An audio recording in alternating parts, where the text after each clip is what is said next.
All right, welcome back to another video. My name is Ian Major. I'm an entrepreneur, Bitcoin pleb, and all-around raging capitalist. Yes, that's right, a slightly different intro. I felt it fit the vibe of the channel a bit better.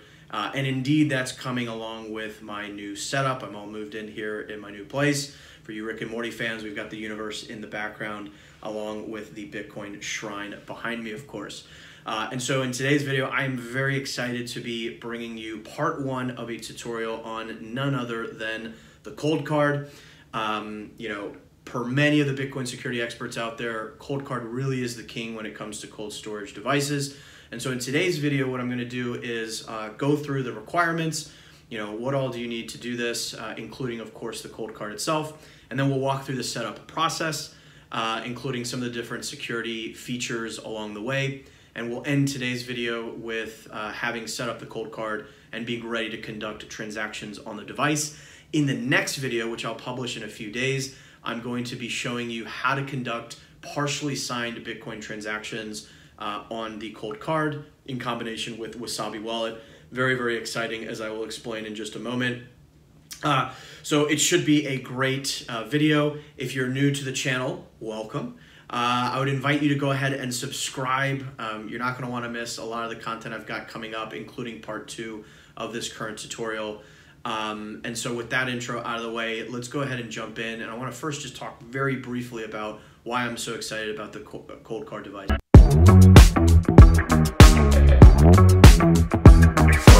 So why has Coldcard sort of earned this reputation as kind of the leading edge in terms of cold storage devices for Bitcoin? It's really for many reasons. Like some other offerings such as the Trezor, it's all open source. So, you can easily kind of verify the base code that's going into this device.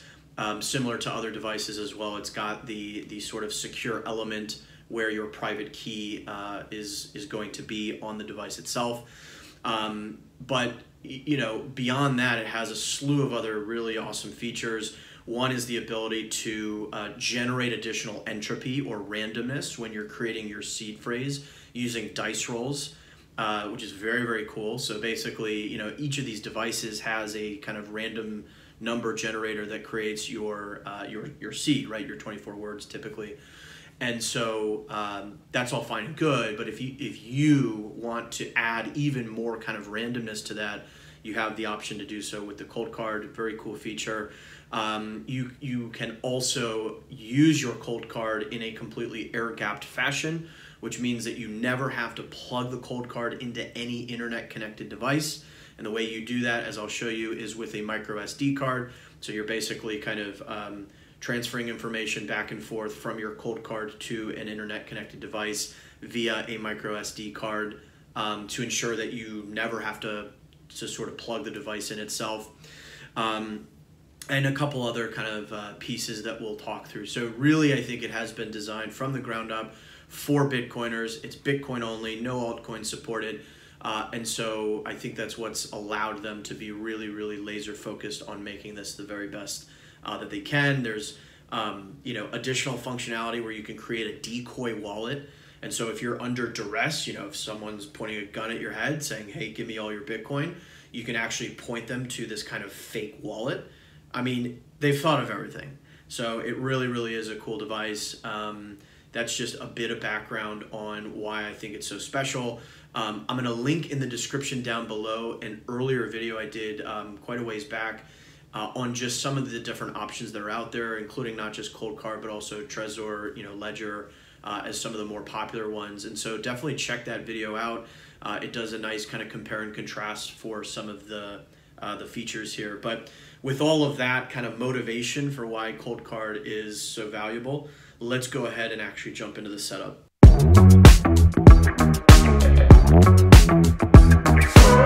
All right, so let's get started. As always with each of these, make critically sure you are using the official website. I will link all of these in the description down below.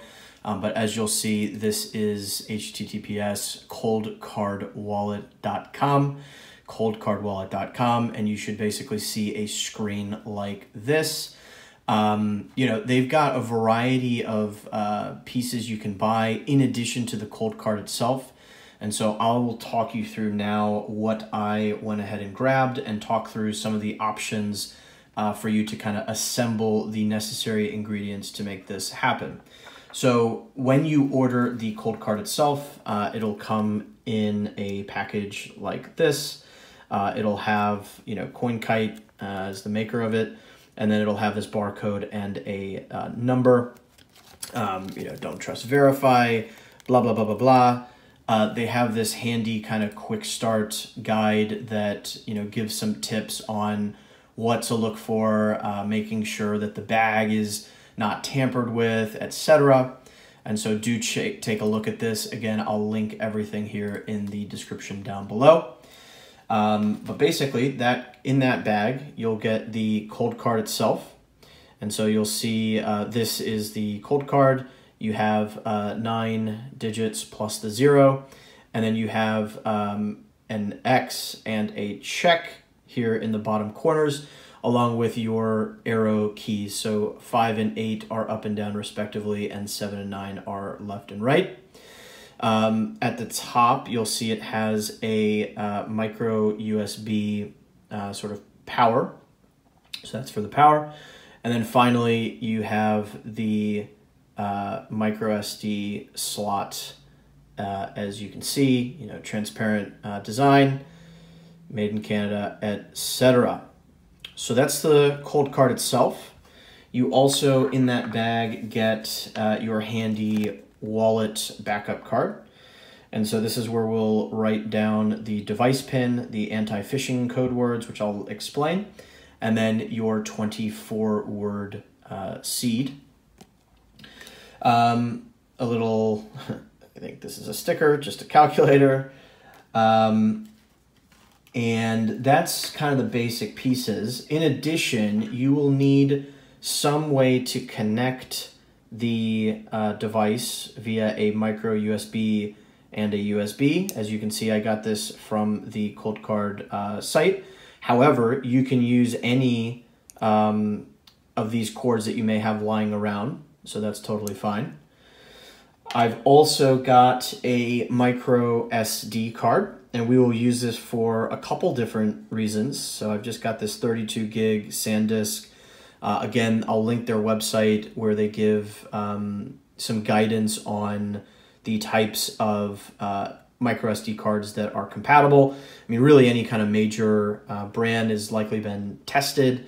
And, you know, go for one of the smaller ones, 32 gigs or less, and you should be good to go. You can also buy this directly on their website as well. And then lastly, assuming you, like me, are planning on not connecting this to any sort of internet connected device, you will also need a power source. Coldcard has this very neat kind of cold power little stick. And so you'll see that I've basically connected this to a 9-volt battery. And, you know, I can turn that on and connect my Coldcard into the power supply here. So very cool. You don't have to get this. You can do any power bar. Any kind of standalone power bar will do. Again, provided that you have the cord that will connect the Coldcard into the power bar. Lastly, if you're really feeling, you know, jazzy, I also got this steel plate where I will essentially imprint my seed phrase. And so this is so that, you know, if there's ever a fire, right, you know, little pieces of paper probably aren't going to fare too well.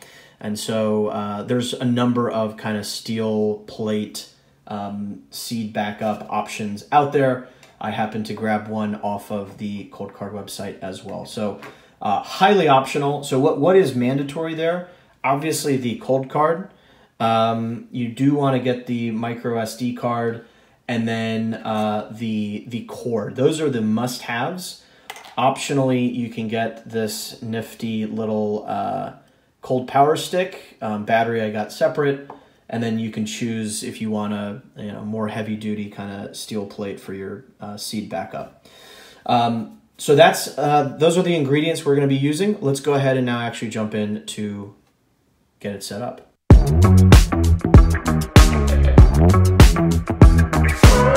So let's jump into the actual setup. What I'm going to do is to turn on my little power device. I've got the other side of this connected to my Coldcard, and I'm just going to plug it in here.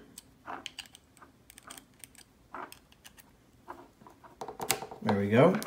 And now you'll see that it is turning on. It is alive. And you'll notice that it'll go, there's sort of two colored lights. So there's this caution, and then there's this green light that says genuine. And so it'll kind of flick from red to green. And then it has this terms and condition, by using this product, you are accepting our terms of sale, blah, blah, blah, blah, blah. And so I'm using the 8 button here to just kind of scroll down. You can read the full document at here. And then I'll press OK to accept the terms and continue. So I'll check this little check box here. So it's referencing this unique number that should be on the bag that you received your Coldcard in. And so I'm just kind of glancing over and verifying that indeed this is correct. This is unique to your Coldcard. Every Coldcard will have a unique key that is, literally imprinted in the factory on the Coldcard. And so verifying that that aligns with what you have on your bag is good. And so that is correct. It gives you some tips to check the bag, take a moment to confirm, look for any signs of tampering, etc. They're very, very good about, hey, if you have any concerns at all, go and contact us. So that's all good. I will hit the check mark again. And so now we're brought to this menu where we can choose our PIN code. And so the PIN code is a unique security feature for the Coldcard. And what this is going to be is a 2-part PIN code with a prefix and a suffix. And the prefix is going to actually also generate a couple anti-phishing words. I'll talk about what those are. So let's go ahead and hit choose PIN code. It says pick the main wallet's PIN code now. Be more clever, but an example would be 1, 2, 3, 4, 5, 6, 7. So you'll see there's 2 parts to this PIN code, right? The first part and the second part. They can each be between 2 to 6 characters. And of course it would be be logical to say that the longer you make each of them, the more secure it is. And you'll see all of that is explained for you as you scroll down. And so I'll go ahead and explain these anti-phishing words. So this is really nice. This basically means if you were, out somewhere, who knows, and let's say, you accidentally leave your Coldcard somewhere or someone switches it out, and basically tries to give you a device to have you put in your PIN, what will happen is that as you put the prefix in, the device will display 2 words that are unique to this device. And so that means if you are putting your PIN in and you see 2 words that you do not recognize, you know that this is this is not your device. Maybe it's been switched out, maybe it's been tampered with in some way. And so that prevents kind of phishing attempts, again, which is a cool little feature. And so it explains that as well. And again, your PIN is unique to this Coldcard. However, it's not a factor in the wallet's kind of seed words or private keys. So I'll say, okay, great. Warning, there is absolutely no way to reset the PIN or factory reset the Coldcard if you forget the PIN. So do not forget the PIN code. Press 6 to prove you read to the end of this message. And again, that's why they give you the space here specifically to write your device PIN down. I will hit 6. I have heard you, gods of Coldcard. And so now it's going to ask me to enter the PIN prefix. So I'll do that off screen and we'll be right back. All right, so as you can see, it is saving my PIN. And so all I did there off screen was I put in the prefix for the PIN. The prefix then generated 2 anti-phishing words, which I have written down along with my PIN. And then after that, I put in the second part of the PIN, and it will then require you to input both of them again, check the 2 words, and you're good to go. And so again, those 2 words are simply intended to give you the sign that indeed this is your Coldcard. You know, no one has kind of tampered with it or switched it out to try and get you to put in your PIN, etc. So we are now ready to create our wallet. And you'll see there's a couple options here. There's new wallet, which is what we'll do, but there's also import existing. And so you can import existing wallets. You know, there's help, there's advanced, and there are settings. Now, importantly, before we go ahead and proceed with the rest of the setup, as a best practice, we should check and ensure that we have the latest firmware, you know, on the Coldcard. And so if I go to this advanced menu, I can hit the check, and you will see that there's this upgrade link, right? And if I click this, it will say from micro SD, bless firmware, etc. And so what I'm actually going to do is I will use my micro SD to put it in my computer, make sure I have the latest firmware from Coldcard, and then we'll come back and put it on the device itself. All right, so I've got my SD card here. Put this carefully into my computer.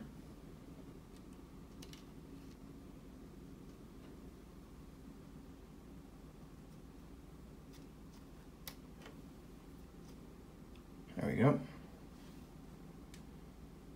And so my computer has read this in, as you'll see.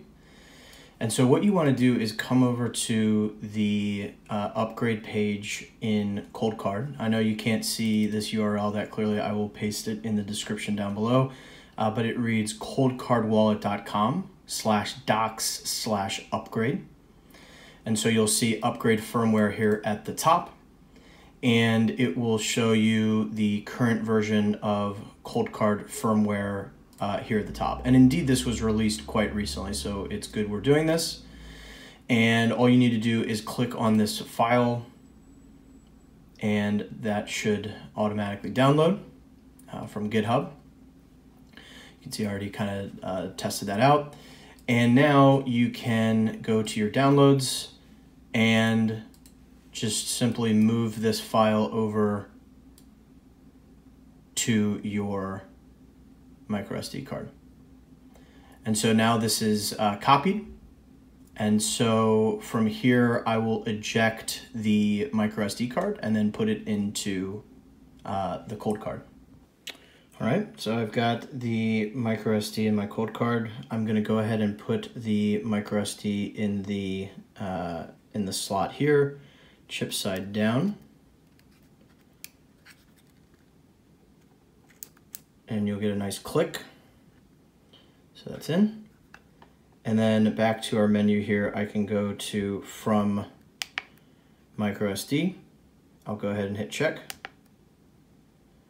Pick firmware image to use. There is only one file to pick from. So that is correct. There's only one file on the SD card. So I'll hit check, and there it is. Indeed, that is the file. And so it is now going to load that in. Okay, and so it'll say verifying and upgrading.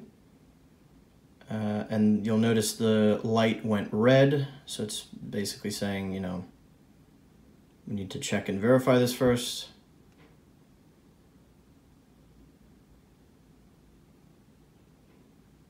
And it is verifying. It'll reboot the Coldcard, and then I will put my PIN in off screen.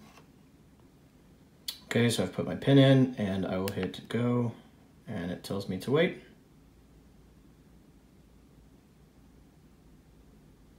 Starting up, verifying, and there we have it.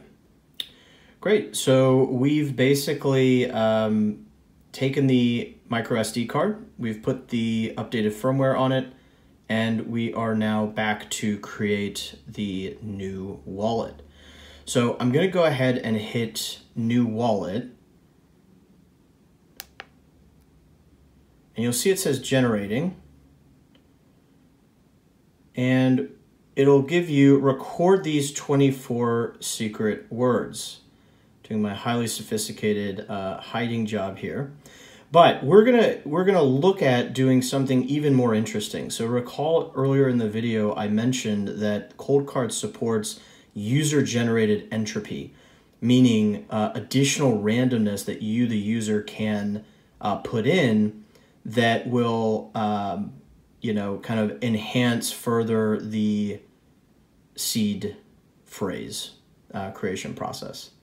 And so all you need to do is hit the number 4, and it will then bring you to this new screen where you can, where it says 0 roles at the top, and at the bottom, I know I'm covering it still, it says press 1 through 6 for each roll, right? And so if you have a dice, and Coldcard does sell dice, or you can use kind of any sort of casino dice that you can get your hands on, what you can do is roll that dice, and whatever number comes up, you put that number in. And you can do this however many times you want. The more you do it, the more sort of random it is.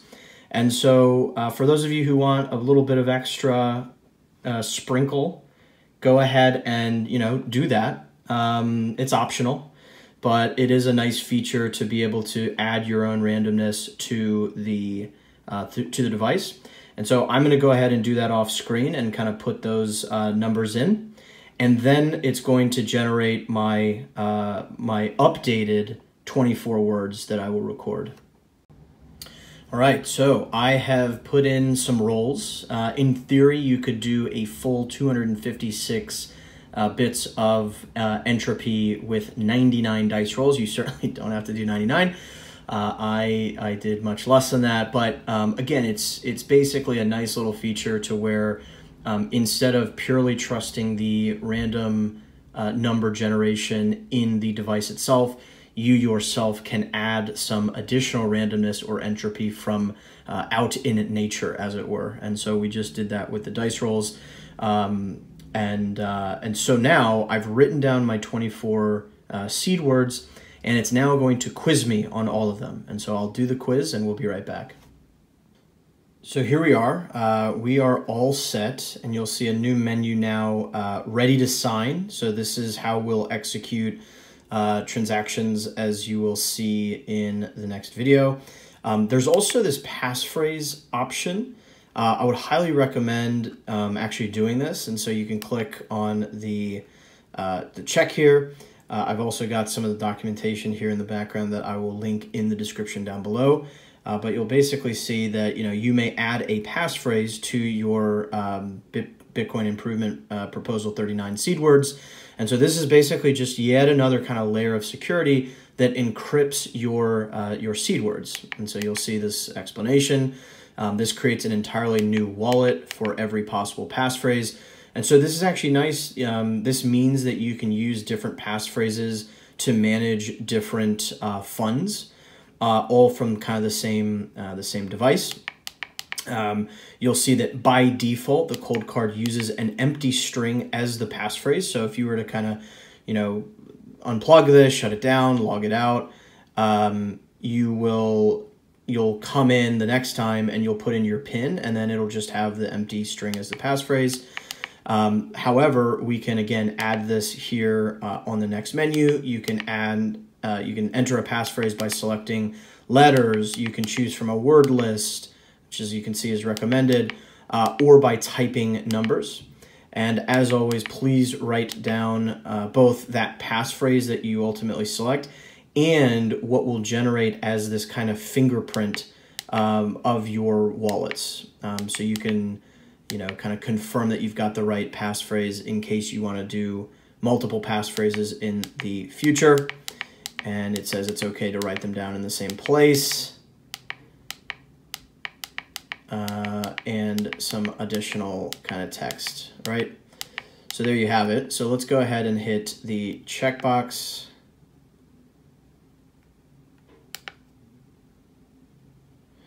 And so you'll see, let me actually go back.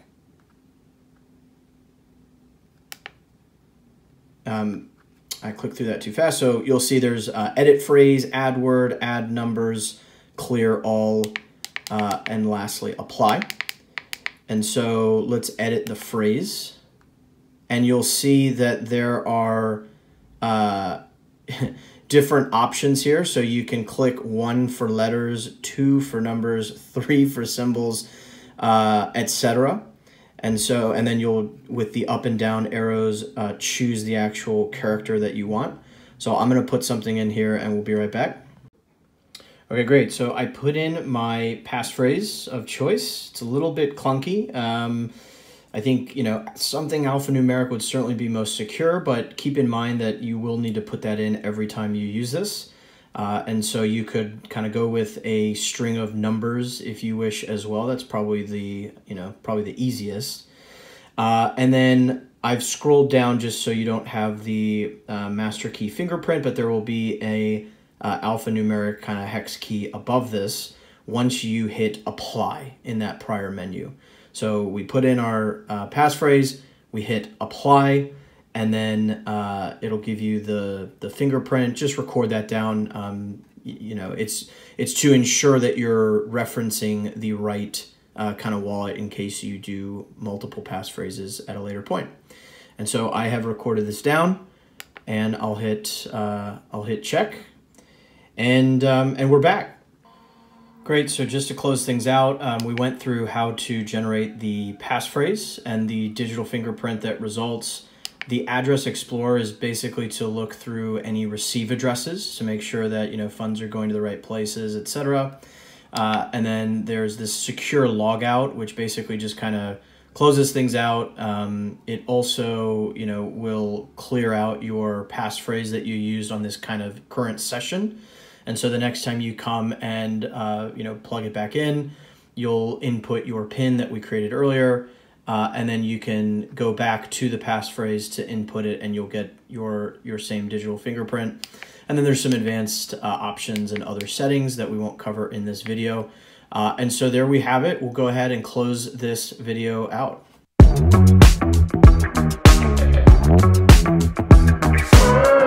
All right, gang, so there you have it. We have set up our Coldcard, which is very exciting. So we went through the ingredients that are required. We went through the initial PIN setup, ensuring that we have the latest firmware, creating the seed itself, and we are now ready to execute Bitcoin transactions. And so in the next video, I'll be covering how to do that using partially signed Bitcoin transactions via a combination of Coldcard and Wasabi Wallet.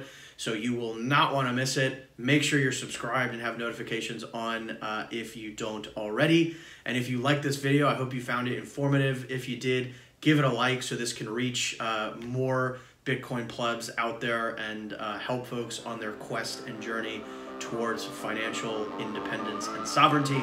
But for now, I'm going to go ahead and leave this video here for now. As always, every sat counts, and until next time,